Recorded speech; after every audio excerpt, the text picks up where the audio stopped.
Hey guys, welcome back to my channel. Today I'm going to show you how to create this beautiful South Indian bridal makeup look paired with a bottle green saree, a contrasting gold blouse and all the temple jewelry that I could put together from my collection at home.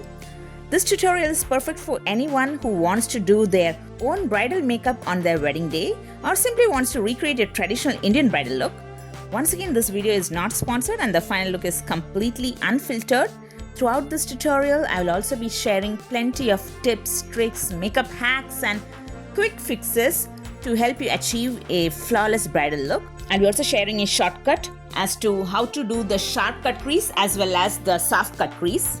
So without further ado, let's get straight into the tutorial. As usual, I'm starting my skin prep with Embryollis moisturizer. Always blend moisturizer using downward strokes so that if there is any facial hair, it will settle the facial hairs. I'm going to use this shade from Shopwell Concealer Palette as color corrector.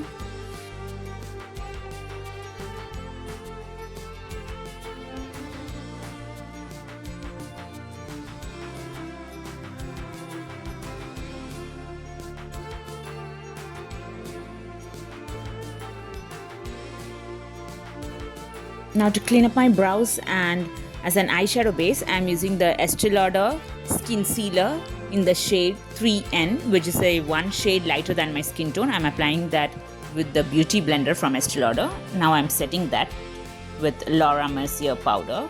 For my eyebrows, I am using the Bobbi Brown Natural Brow Shaper in the shade Mahogany. I am going to use this shade. The name of the shade is Swish from the Showstopper eyeshadow palette from Prash Cosmetics. I'm just applying it with my bare fingers. Now to get that, if you want sharp half cut crease, use this brush, dip in that gold shade, that is the Swish shade, and just sharpen the border. Now I'm going to use this shade, this is a burnt orange shade, with a contour brush. See, you can see I have already got that sharp cut crease. I'm using this shade only to get that V shape, outer V shape, and I will be applying it only there using that contour brush and as well as in the inner socket. Inner socket is the place where I am placing eyeshadow now.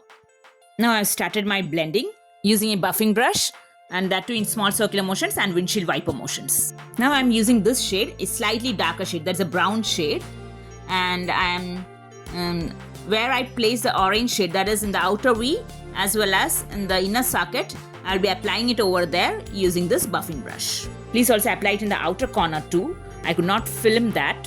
When you do this, the cut crease which we have already done would have become soft.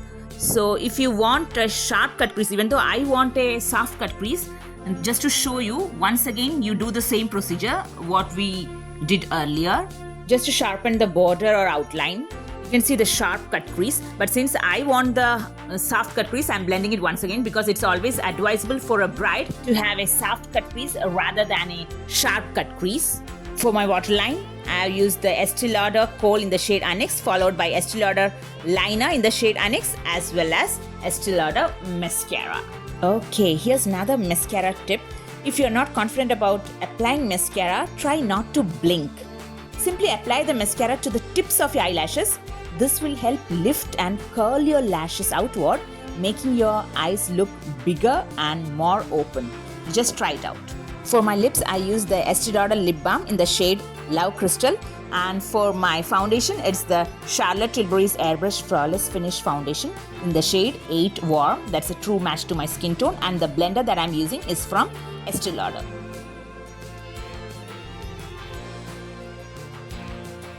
This way, if you hold your tongue still and move it in the same direction as your brush, you can prevent your makeup settling in the smile lines. Here's another tip. Never apply any leftover makeup or foundation over your finished makeup. It can disturb the makeup underneath, making it look patchy and uneven. Before you set your makeup, you can still fix a little patchiness. But once the makeup becomes uneven, it's very difficult to correct. Why I'm saying unevenness is difficult to correct, that I will show you at the end of this video, that you won't commit that kind of mistakes. For highlighting, it is the Cookie Highlighter from Benefit Cosmetics. I'm using the Morphe M383 pencil brush and I'm just blending it with my fingers. So the warmth of my finger helps soften and blend the product seamlessly.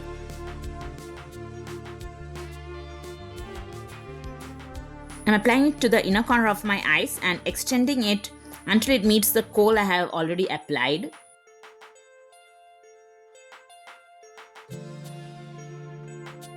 I'm going to use the NARS Radiant Creamy Concealer in the shade Ginger just to highlight in my under eyes and also the cheek beneath the hollow of my eyes. Since it's a hydrating concealer, to get the maximum full coverage, we have to wait at least till 30 seconds. That is, we should allow it to marinate.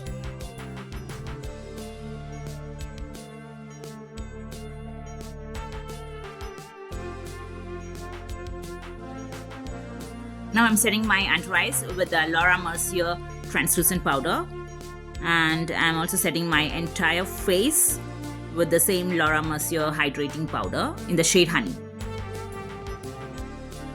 Contouring, it's the Character Cosmetics Pro Contour Palette. I'm going to use this shade.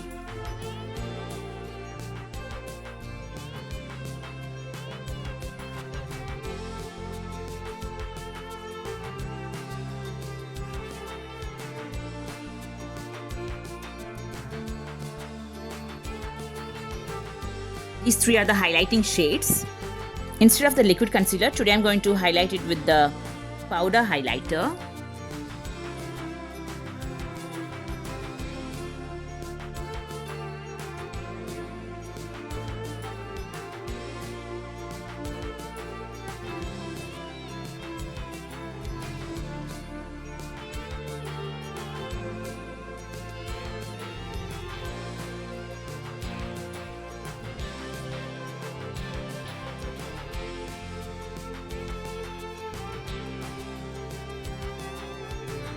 Actually, if you're properly contouring your nose, you have to also contour, see, around the nostrils, but I don't like that personally. That's why I don't do that in any of the videos. If you want, you can do that. I'm going to use this shade under my lower lash line just for that extra depth and dimension. For blush, I'm using the shade Peach Twist from MAC Cosmetics. This blush has a red undertone to it, and red and green are complementary colors, which is the reason why I'm using this shade. I'm using the shade Chestnut from MAC Cosmetics for lining my lips. For lipstick, I'm using the shade Russian Red.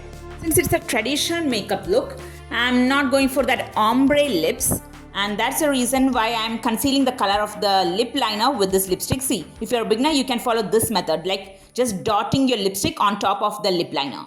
And if you are professional, you can use this method, what I'm doing now. See, just gliding your lipstick on top of the lip liner. I personally love the look of chubby cheeks, so to create that illusion for myself, I'm applying Benefit Cosmetics Shelly Blush only to the apples of my cheeks. If I use the same blush all over the cheeks, that could look too heavy for this look. So that's the reason why I'm using just a soft pink blush on the apples. Now here's another tip. If you have done a sharp nose contour like I have, you can easily soften it. Just blend it using small circular motions with the same, I'm using the flat shader brush, or gently pat over it with a beauty blender, damp beauty blender. And keep on doing until it looks more natural. Here I changed the color of my lip liner. Now I'm using the lip liner in the shade named Cherry from MAC Cosmetics. But the lipstick remains the same shade, Russian Red. For setting my makeup, I'm using the Urban Decay All Nighter Setting Spray. Do you remember at the beginning of this video when I said that unevenness is difficult to correct? This is exactly what I was referring to. After I had finished and set my entire makeup, I decided to apply mascara to my lower lashes. And unfortunately, I had a little mascara fallout. I had to cover the stain using concealer. This is where mascara fallout was there. And since I couldn't apply the concealer that close to my lower lash line, I applied it slightly lower, see here. And while blending it with my beauty blender, the concealer spread onto the sides of my nose and covered my nose contour. And that's why this area is looking slightly uneven. If you ever come across a situation like this, apply only a tiny amount of contour back to the sides of your nose, just enough to restore the shadow. Don't apply too much or you may disturb the makeup underneath or again cause unevenness. This is exactly why I said that any corrections you want to make should be done before your makeup is set. Once the base is fully set, correcting this kind of unevenness without disturbing the makeup becomes much more difficult. Now, why I didn't correct it in this video? Because I intentionally left this area uncorrected for two reasons. First, I wanted to show you what can happen. And the second, once your makeup is fully set, adding more complexion products, whether it's concealer, foundation or anything else, can alter the balance of the makeup. I wanted you to see this real life example so that you can avoid making the same mistake in the future. And that's it for today's tutorial. I hope this video helped you learn not only how to achieve this look, but also how to avoid common makeup mistakes. Remember, makeup isn't about being perfect. It's about understanding how products work and learning from every application. If you found this tutorial helpful, please give this video a thumbs up, subscribe to my channel and turn on the notification bell so you don't miss my future videos. Let me know in the comments what makeup tutorial you would like to see next. Thank you so much for watching. I'll see you in my next video. Until then, take care. Bye-bye.